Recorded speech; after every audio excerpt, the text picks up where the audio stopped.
Hi, ನಾವು ಈಗ ತುಳು ಸೇತುವೆ ಹೇಗಿದೆ ಅಂತ ನೋಡ್ಕೊಂಡು ಬಂದ್ವಿ. ಇವಾಗ ನಾವು ಹೋಗ್ತಾ ಇರೋದು ಶಿವಪುರ ಆಶ್ರಮಕ್ಕೆ. ಉತ್ತರ ಕನ್ನಡ ಜಿಲ್ಲೆಯ ಜೋಯಿಡಾ ತಾಲೂಕಿನ ದಟ್ಟ ಅರಣ್ಯದ ನಡುವೆ ಇರುವ ಉಳುವಿ ಚನ್ನಬಸವೇಶ್ವರ ಕ್ಷೇತ್ರ ಲಿಂಗಾಯತರ ಪವಿತ್ರ ಯಾತ್ರಾ ಸ್ಥಳವಾಗಿದೆ. ಇಲ್ಲಿನ ಶಿವಪುರ ಆಶ್ರಮವು ಶಾಂತಿಯುತ ತಾಣವಾಗಿದ್ದು ಉಳುವಿ ಜಾತ್ರೆಗೆ ಬರುವ ಭಕ್ತರಿಗೆ ನೆಲೆ ಒದಗಿಸುತ್ತದೆ.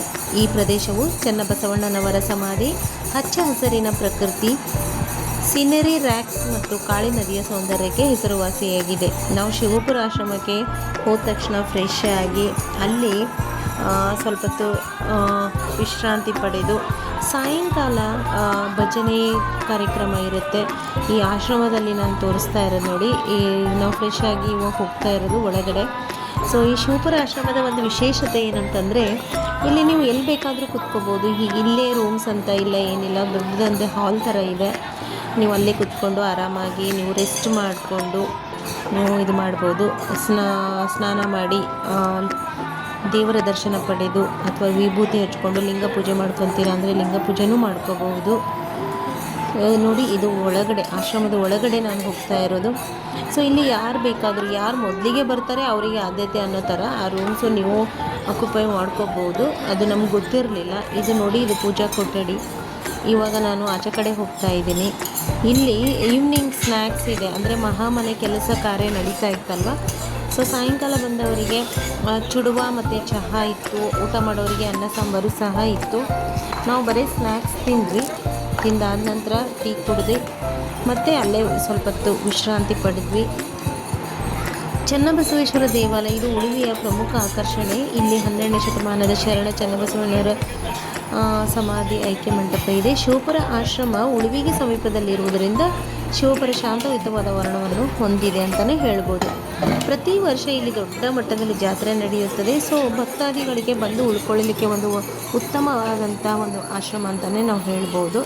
ಇಲ್ಲಿ ಬಂದುಬಿಟ್ಟು ನೀವು ವಿಶ್ರಾಂತಿ ಪಡೆದು ಆಕಳ ಗವಿ ಆಗಲಿ ಮಹಾಮನೆ ಆಗಲಿ ನೀವು ನೋಡ್ಕೊಂಡು ಬರ್ಬೋದು. ನಾವು ಈವ್ನಿಂಗು ಇಲ್ಲಿ ನಾನು ತೋರಿಸ್ತಾ ಇರೋದು ಫುಲ್ ಆಶ್ರಮ ವ್ಯೂ.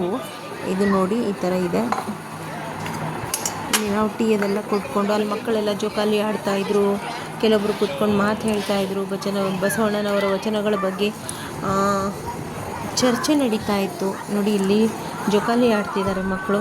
ಸೊ ನನಗೂ ಆಡಬೇಕಂತ ಅನ್ನಿಸ್ತು, ನಾನು ಆಟ ಆಡಿದೆ.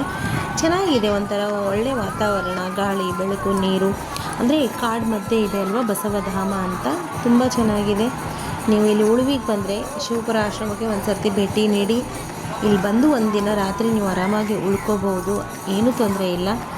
ಸೊ ನನಗೆ ತುಂಬ ಎಕ್ಸೈಟ್ಮೆಂಟ್, ಜೋಕಾಲಿ ಆಟ ಆಡಿ ಸ್ವಲ್ಪ ಹೊತ್ತು ಕೂತ್ಕೊಂಡ್ವಿ. ಆಮೇಲೆ ಇಲ್ಲಿ ಈವ್ನಿಂಗು ಅದೇ ಹೇಳಿದ್ನಲ್ಲ, ಭಜನೆ ಅಂದರೆ ಕೀರ್ತನೆಗಳು ವಚನಗಳ ಪಠನೆ ನಡೀತಾ ಇತ್ತು. ಅದಾದ ನಂತರ ಶ್ರೀಗಳು ಬಂದುಬಿಟ್ಟು ಅವರ ಉಪದೇಶಗಳನ್ನು ಹೇಳ್ತಾಯಿದ್ರು. ಅದನ್ನು ಕೇಳೋಣ ಬನ್ನಿ.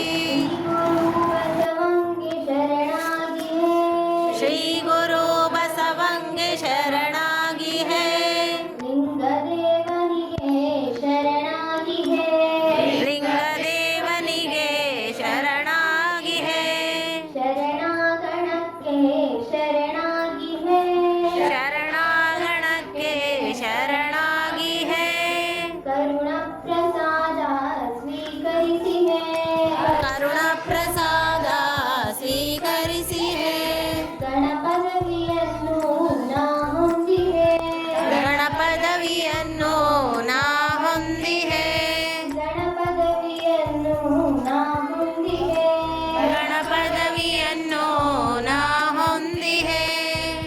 ಹೇ ಪರಮಾತ್ಮ ಲೋಕದ ಮಿತ್ರ, ಹೇ ಪರಮಾತ್ಮ ಲೋಕದ ಮಿತ್ರ,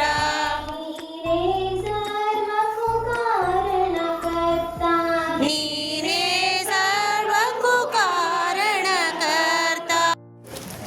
ಕೆಳದಿ ಚೆನ್ನಮ್ಮ, ಶಿವಪ್ಪ ನಾಯಕ, ಕಿತ್ತೂರು ಚೆನ್ನಮ್ಮ. ಸೊ ಅದೆಲ್ಲ ಯಾವ ಯಾವ ಜನಾಂಗದ ದೊರೆಗಳು, ಲಿಂಗಾಯತರು. ಅದೇ ಪೀರಿಯಡ್ನಲ್ಲಿ ಇಲ್ಲಿ ಸಿರ್ಸಿ ಹತ್ರ ಸೋದೆ ಅಂತ ಬರುತ್ತೆ. ಅಲ್ಲಿ ಒಬ್ಬ ರಾಜ, ಸೋದೆಯ ಸದಾಶಿವ ರಾಯ, 18 ಕೃತಿಗಳನ್ನು ಬರೀತಾರೆ. ಅದರಲ್ಲಿ ಉಳುವಿಯ ಮಹಾತ್ಮೆ ಅಂತ ಒಂದು ಕೃತಿ.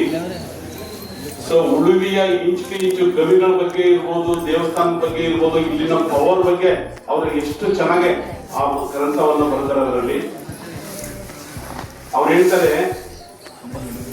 ಕಾಡಿನಲ್ಲಿರ್ತಕ್ಕಂತಹ ಮರದ ಎಲೆಗಳನ್ನ ಎಣಿಸಬಹುದು. ಎಣಿಸ್ಲಿಕ್ಕಾಗತ್ತಾ?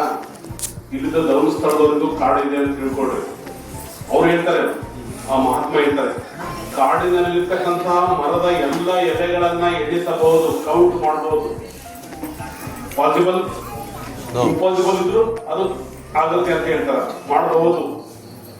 ಸಮುದ್ರ ತಟದಲ್ಲಿರ್ತಕ್ಕಂತಹ ಮರಳಿನ ಕಣ ಎಣಿಸಬಹುದು.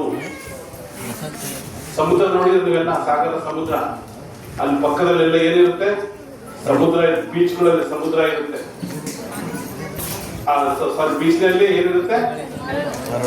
ಮರಳು ಅಂತ ಹೇಳ್ತಾರೆ, ಉಸ್ಕು ಅಂತ ಹೇಳ್ತಾರೆ, ಏನಂತೀರಿ ಮತ್ತೆ ಏನಂತಾರೆ? ಅದ್ರ ಕಣಗಳು ದೊಡ್ಡ ಇರ್ತಾವ, ಸಣ್ಣ ಇರ್ತಾವ. ಸಣ್ಣ ಅವನ್ ಬೇಕಾದ್ರೆ ಎಣಿಸ್ಬೋದಂತೆ, ಕೌಂಟ್ ಮಾಡ್ಬೋದಂತೆ. ನೋಡಿ ಎಷ್ಟು ವರ್ಣನೆ. ಆಕಾಶದಲ್ಲಿರ್ತಕ್ಕಂಥ ನಕ್ಷತ್ರಗಳನ್ನ ಎಣಿಸಬಹುದು. ಮಳೆಯ ಹನಿಗಳನ್ನ, ನಿನ್ನೆ ಬಂತ ಮಳೆಯ ಹನಿಗಳನ್ನ ಬೇಕಾದ್ರೆ ಎಣಿಸಬಹುದು. ಆದರೆ ಉಳುವಿಯ ಮಹಾತ್ಮೆಯ, ಉಳುವಿಯ ಇದನ್ನ ವರ್ಣನೆ ಮಾಡಲಿಕ್ಕೆ ಅಸಾಧ್ಯ ಅಂತ ಹೇಳಿ. ನಾಳೆ ನೋಡ್ರಿ ಬೆಳಗ್ಗೆ ಇಲ್ಲಿ ಹುಟ್ಟಿರ್ತಾನೆ ಸೂರ್ಯ, ಉಳುವಿ ಈ ಕಡೆಗಿದೆ. ಇಳಿಜಾರ ಗಂಪರಂಗಳ ಮಧ್ಯದಲ್ಲಿ, ಉಳುವಿಗೂ ಇಲ್ಲಿ ಇಳಿಜಾರ ಆಯ್ತಾ ಇಲ್ಲ? 1800 ಫೂಟ್ ಡೌನ್ ಇದೆ ಉಳುವಿಗೂ ಮಧ್ಯೆ. ಮೂಕನಂದದಲ್ಲಿ ಕರುಣಿ ಚನ್ನಬಸವಣ್ಣ ಬಂದು ನೆಲೆಸ್ತಾರೆ ಅಂತ ಹೇಳ್ತಾರೆ. ನಾನಲ್ಲ, ನಾನು ಊಟದ ಪೂರ್ವದಲ್ಲಿ ಸಂಪಾದನಾ ಗ್ರಂಥ ಆದಂತಹ ಕಾಲಜ್ಞಾನದಲ್ಲಿ ರೇಖೆಯನು ಮತ್ತೆ ಸಂಗನು ಇರುವ ಮುಂದಣ ರಂಗಮಂಟಪ ಶರಣರಾಟಕ್ಕೆ ಶುರುವಾಗುತ್ತೆ. ರೇಖೆಯಿಂದ ಅಲ್ಲೇ ಆಯ್ತು, ಸಂಗಮೇಶ ಅಂದ್ರೆ ಕಾವಲಲಿಂಗು ಇಲ್ಲಿದೆ ಅಲ್ಲ ದೇವಸ್ಥಾನ.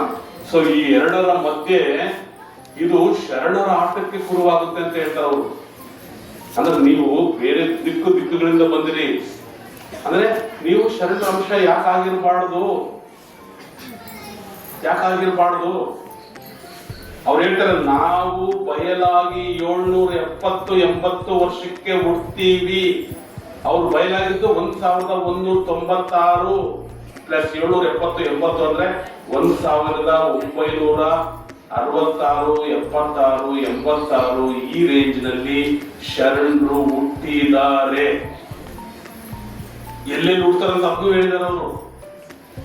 ನಿಮ್ ಡೇಟ್ ಆಫ್ ಬರ್ತ್ಗಳು ಎಲ್ಲ ಅದರಲ್ಲಿದೆ, ನೋಡ್ಕೊಂಡ್ರೆ ನೀವು. 1966-86 ಈ ರೇಂಜ್ ಶರಣರು ಹುಟ್ಟಿದ್ದಾರೆ. ಹುಟ್ಟಿ ಊದಿ ಮುಚ್ಚಿದ ಕೆಂಡದಂಗೆ ಇರ್ತೀವಿ. ಸಮಾಜದ ಕಷ್ಟ ಕೋಟಲೆಗಳಲ್ಲಿ ನಾವು ಭಾಗಿಯಾಗಿರ್ತೀವಿ. ಆದ್ರೆ ನಾವು ಸ್ಪ್ರೆಡ್ ಆಗ್ಬೇಕಾದ್ರೆ, ನಾವು ಬಯಲಿಗೆ ಬರ್ಬೇಕಾದ್ರೆ, ನಮ್ದು ಇದು ನಡಿಬೇಕಾದ್ರೆ ಈ ಭೂಮಿಯಲ್ಲಿ 11 ರೀತಿಯ ದೊಡ್ಡ ಅವಘಡಗಳು ಆಗ್ತವೆ. ಆವಾಗ ನಾವು ಸ್ಪ್ರೆಡ್ ಆಗ್ತೀವಿ ಅಂತ ಹೇಳ್ತಾರೆ. ನೆತ್ತಾಗ ಕಾವಲಿ ಅರಿದಾಗ ಮತ್ತಕ್ಕೆ ಸತ್ಯವಂತರು ಬರುತ್ತಾರೆ ಮಕ್ಕಳಿಗ. ನೋಡಿ, ಅವಾಗ ಸ್ಪ್ರೆಡ್ ಆಗ್ತೀವಿ ಅಂತ ಹೇಳ್ತಾರೆ. ಹಂಗಾಗಿ ಇದು ಅತ್ಯಂತ ಪವಿತ್ರ ತಾಣ. ಇಲ್ಲೆಲ್ಲ ನಾವು ಸೇರ್ಕೊಂಡಿದೀವಿ. ನಿಮ್ಗೆ ಮುಕ್ತ ಅವಕಾಶ ಕೊಡ್ತೀನಿ. ಮತ್ತೆ ನಾನೇ ಮಾತಾಡ್ಕೊಂತ ಕೂತ್ಕೊಳ್ಳಂಗಿಲ್ಲ. ನೀವು ಎನಿ ಕ್ವಶನ್ಸ್ ಕೇಳಿದ್ರಿ, ಆನ್ಸರ್ ನೀವೇ ಯಾರು ಬೇಕಾದ್ರೂ ಕೊಡ್ಬೋದು.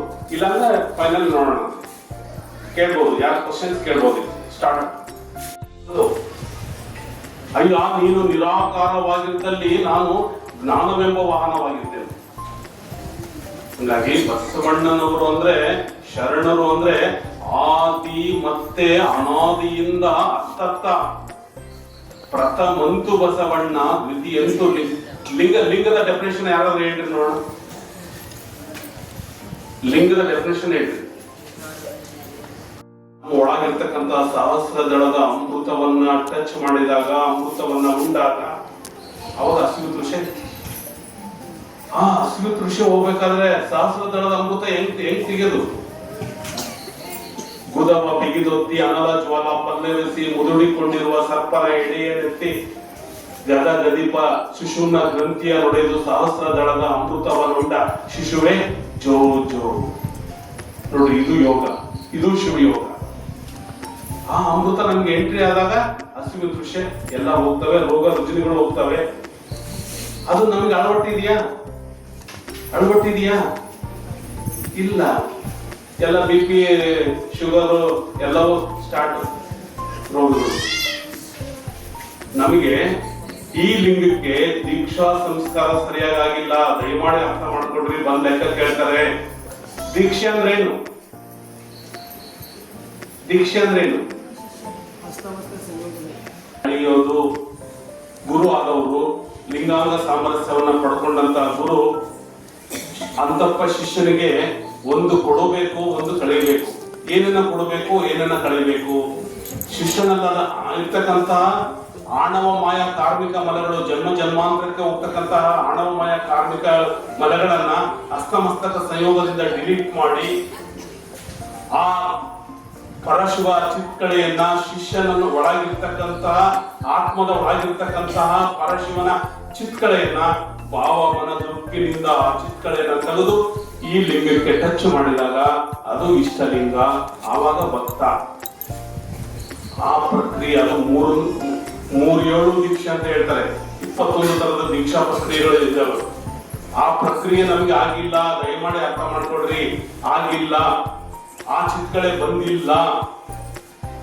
ಅದು ಕಾಲಗಳನ್ನು ಸ್ಪಷ್ಟವಾಗಿ ಹೇಳ್ತಾರೆ. ಏನು, ನಾವು ಗುರು ಕಾರುಣ್ಯ ಕೊಟ್ಟಿಲ್ಲ, ಗುರುಗಳಂತೆ ಮೆರೀತದ ಅಂತ ಹೇಳ್ತಾರೆ. ಸರಿಯಾಗಿ ತಿಳ್ಕೊಡ್ರಿ. ಗುರು ಕಾರುಣ್ಯ ನಾವು ಕೊಟ್ಟೇ ಇಲ್ಲ. ಯಾಕೆ ಕೊಟ್ಟಿಲ್ಲ? ಅಂತಪ್ಪ ಬಸವ ಮಹಾಗುರುವಿನಿಂದ ಬರ್ಬೇಕದು. ಎಲ್ಲಿ ಕಟ್ಟಾಯಿತು? ಪಾಲಲಿಲ್ಲ ಮಾಂತ ಶ್ರೀಗಳು, ಮೈದಾನ ಬಸಲಿಂಗ ಶರಣರು. ಸೊ ಅಲ್ಲಿ ಕಟ್ಟಾಯಿತು. ಮುಂದೆ ಎಂತರು ಬರ್ತಾರಂತ ಎಲ್ಲ ಹೇಳ್ತಾರೆ. ಎಂತರ ಜಂಗಮರಾಗ್ತಾರೆ, ಎಂತರ ಗುರುಗಳಾಗ್ತಾರೆ, ಎಂತರ ಭಕ್ತರಾಗ್ತಾರೆ. ಮುಂದೆ ಮಾರಿ ಹಬ್ಬಕ್ಕೆ ರೆಡಿ ಆಗ್ತಾರೆ. ಸೊ ಕೇಳಿದ್ರಲ್ಲ ಫ್ರೆಂಡ್ಸ್, ಶ್ರೀಗಳ ಒಂದು ನುಡಿಗಳನ್ನು ಕೇಳ್ತಾ ಎಷ್ಟು ಚೆನ್ನಾಗಿ ಅನಿಸ್ತು ಅಂದರೆ, ಅವತ್ತು ಸಾಯಂಕಾಲ ವಿಶ್ರಾಂತಿ ಪಡೆದು ನಾವು ನೆಕ್ಸ್ಟ್ ಡೇ ಮಹಾಮನೆಗೆ ಹೋಗಬೇಕಾಗಿತ್ತು. ಸೊ ಬೇಗ ಮಲಗಿ ಬೇಗ ಎದ್ದೇಳಿದ್ವಿ. ಅಲ್ಲಿನ ವೀಡಿಯೋ ನಾನು ಅಪ್ಲೋಡ್ ಮಾಡ್ತೀನಿ. See you then, bye.